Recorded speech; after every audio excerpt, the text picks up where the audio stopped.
Salut les amis! Bonjour tout le monde. Donc, cette semaine, on continue avec notre série sur la peur. Donc, ça va être notre troisième. On vous l'avait dit au début, hein, c'est un gros sujet. C'est quelque chose qui prédomine dans la vie de bien des gens, la peur. Et cette semaine, on va parler quand même d'une peur très spécifique. Puis c'est à la suggestion d'une personne qui a vu nos autres vidéos. On va parler de la peur de la solitude. En fait, la personne elle nous a suggéré comment on fait pour apprivoiser la solitude. Si on a besoin de l'apprivoiser, c'est parce qu'elle nous fait peur.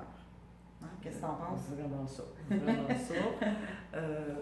Et je constate qu'il y a beaucoup de personnes qui ont peur d'être seules. Et une façon de voir qu'on a peur d'être tout seul, c'est comment on fait quand on est dans la maison, puis qu'on n'a personne avec nous, ou même des fois il y a quelqu'un avec nous, mais dans une autre pièce. Est-ce qu'on met la télévision?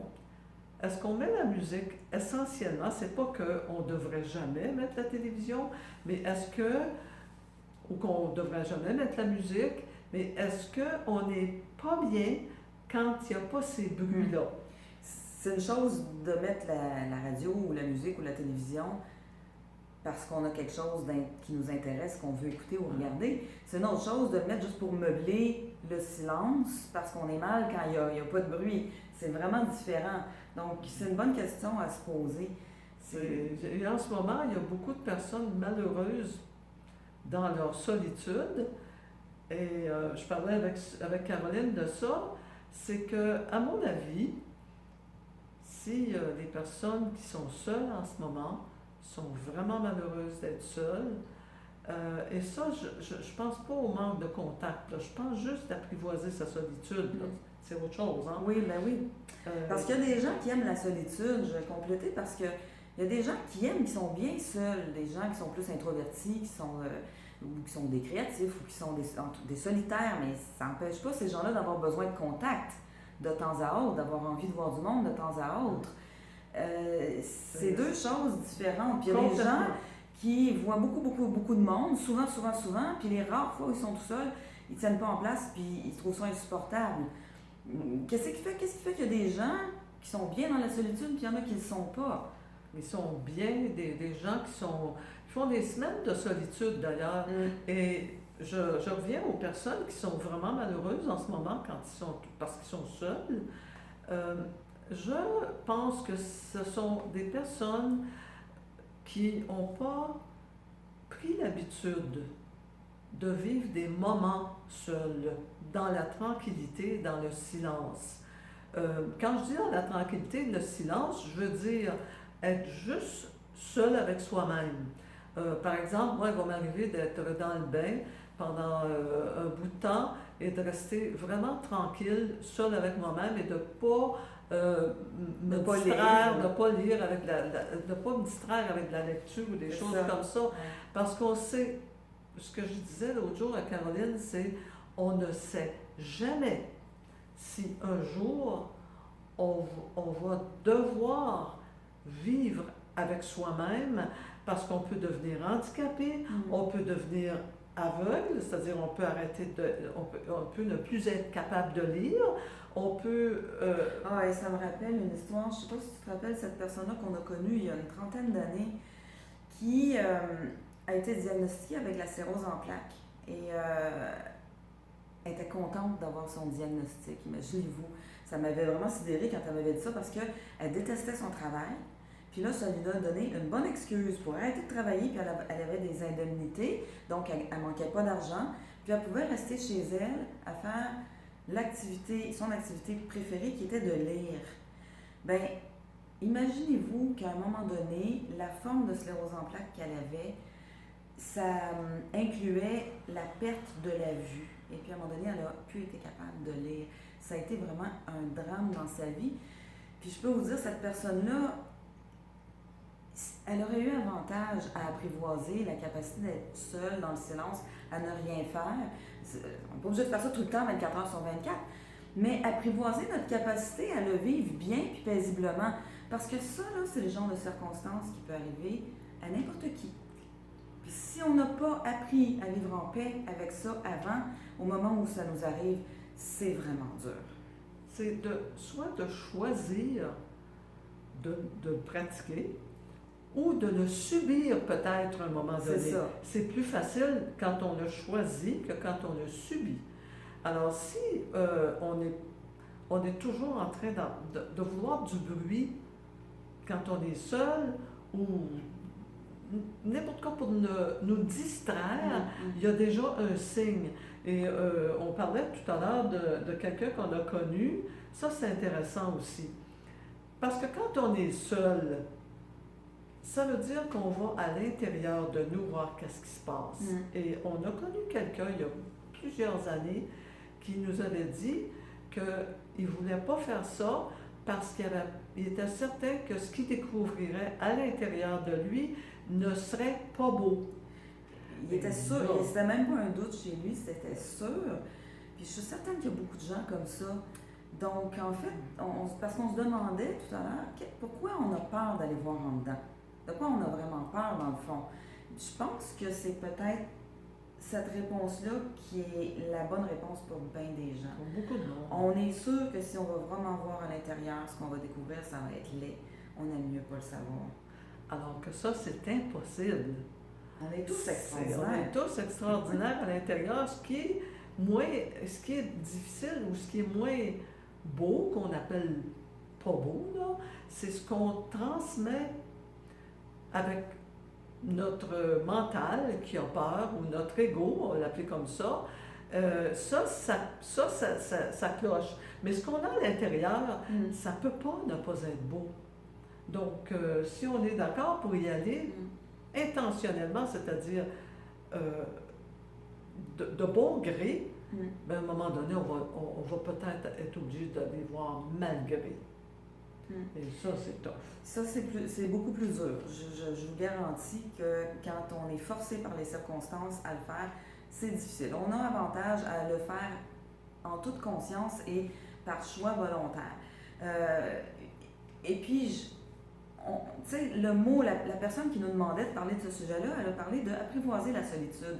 Puis on trouvait l'expression intéressante parce que pour apprivoiser quelque chose, là, ben la seule façon, c'est de le faire. Ce que tu racontais, le petit... C'est l'histoire de...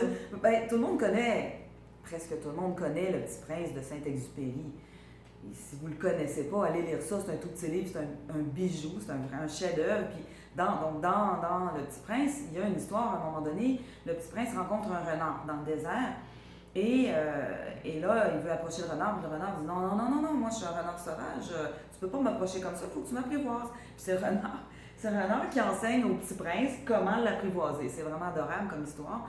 Et qui lui explique, ben tu commences par t'asseoir, pas trop proche, hein, parce que tu vas me faire peur, donc tu t'assois plus loin de moi, et tu restes là sans bouger, sans rien dire. Et à chaque jour, quand tu reviens, tu t'assois un petit peu plus proche et à chaque fois, tu restes sans bouger et sans rien dire. Puis je vais m'habituer à ta présence. Puis à un moment donné, on va devenir des amis. Mais c'est... Apprivoiser une peur, c'est toujours pareil. comme ça. C'est comme ça qu'on fait. C'est pas en la fuyant, la peur, en se disant « Un jour, j'aurais pu peur, là, j'oserais y aller. » Ça marche pas. Ça marche pas.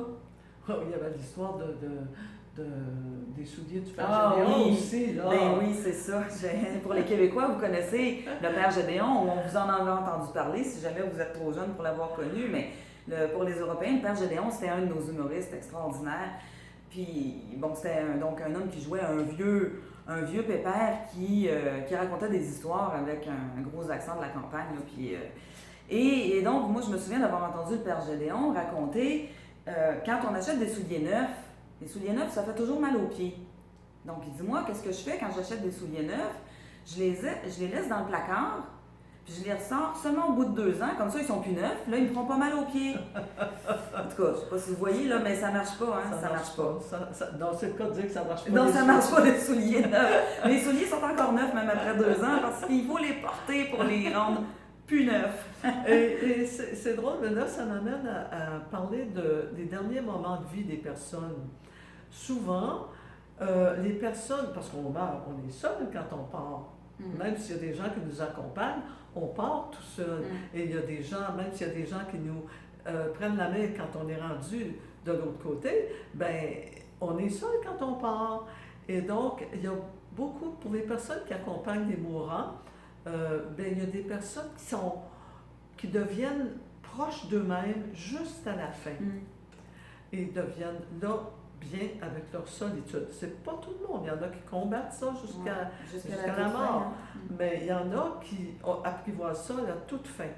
Mais c'est vraiment quelque chose à pratiquer. Je vous garantis que ça nous amène dans un état. Et pour avoir été une personne qui ne pouvait pas être seule, jamais, ben quand je me suis séparée de mon mari, j'ai commencé à pratiquer à être seule. Et depuis ce temps-là, j'ai beaucoup, beaucoup amélioré ma capacité à être tranquille, sans bruit, et sans Internet, et sans télévision, et sans musique. Même si c'est juste 15 minutes par jour, c'est pas grave, on le fait. C'est un des bénéfices de la méditation, c'est loin d'être le seul. Il y a beaucoup de raisons pourquoi c'est vraiment une nécessité de pratiquer la méditation. Mais un des bienfaits, un des bénéfices, c'est ça, c'est d'apprivoiser. Parce que dans la solitude, il y a l'affaire du silence aussi.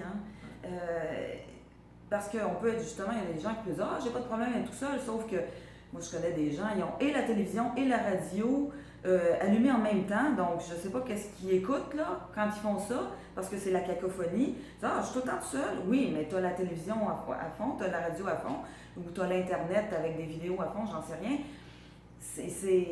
Non, t'es pas tout seul avec toi-même quand tu fais ça. Puis on faisait la différence l'autre jour entre une activité et une distraction. Oui. Parce que, par exemple, Caroline, c'est une mosaïste, donc quand elle travaille quand elle fait sa mosaïque, c'est vraiment son activité de créativité. Ça, c'est pas pareil comme une distraction. Alors, par exemple, moi, je prépare un spectacle pour bientôt, ben je me pratique, ça, c'est une activité. Une distraction, c'est autre chose. Et puis même, même par exemple, la télévision ou l'Internet peuvent être un ou l'autre, parce que si j'allume la télévision ou j'ouvre mon Internet pour regarder quelque chose de spécifique qui m'intéresse, c'est une chose. Mais si je zappe parce que je suis désœuvrée et que j'ai pas le goût d'être dans le silence tout seul, juste avec moi-même, là, ça devient une distraction. Donc, puis la différence est subtile, hein? La différence est subtile. Bien, la différence, c'est est-ce que mon activité, c'est pour faire de la créativité, que ce soit l'écriture, que ce soit n'importe quoi, ou si c'est parce que je ne suis pas capable d'être seule. Ouais. C'est vraiment... moi, si je pratique mon chant, par exemple, je prends des cours de chant, ben je sais que c'est parce que je pratique, c'est une activité. Oui, puis dans ton activité, ben si tu écoutes d'autres musiques pour trouver des chansons qui te plaisent, c'est pas de la distraction, ça fait partie de la recherche, ça fait partie de toute l'activité créative. Je pense que la question à se poser, c'est est-ce que je peux m'arrêter à ne rien faire et à ne rien avoir pour me distraire? Est-ce que je suis capable de m'arrêter? Oui. Puis ben en fait, moi j'ai envie, ça y est, je reprends mon bâton de celle qui vous lance les défis, là. Dorothée me l'avait enlevé l'autre fois, mais moi j'ai envie de vous lancer le défi de cette semaine, de prendre un temps chaque jour pour être tout seul, dans le silence, à ne rien faire. C'est ça. Vous pouvez rêvasser, mais pas ni lire, ni regarder, ni écouter de la musique, même si vous dites oui c'est passif, je suis en train de faire quelque chose. C'est pas si passif que ça. Vous occupez votre esprit quand vous lisez, vous écoutez de la musique. Donc ne rien faire, juste être assis dans le silence. Si au début c'est juste 2 minutes, ben ça sera juste 2 minutes. Mais pratiquez-vous à le faire à tous les jours, puis à augmenter le temps à tous les jours. Commencez par 2 minutes, puis le lendemain 5 minutes, puis le surlendemain 7-8 minutes. Augmentez le temps tous les jours, puis voyez ce que ça vous fait vivre à l'intérieur.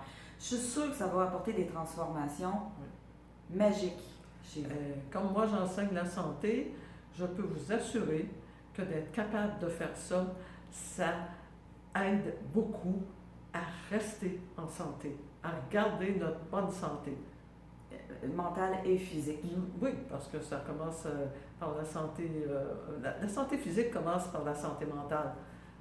C'est-à-dire que être bien avec nous dans notre tête, moi je dis tout le temps, c'est entre les deux oreilles que ça se passe. Donc ça aide à la santé aussi. Oui, puis comme on a vu dans une de nos premières vidéos, quand on vous expliquait l'impact de la pensée sur la matière, vous vous rappelez avec les cristaux là, du docteur Emoto, ben on est là. C'est ce qu'on a à l'intérieur de nos pensées, nos croyances, qui ont un impact sur notre physique. C'est ça. Et non l'inverse.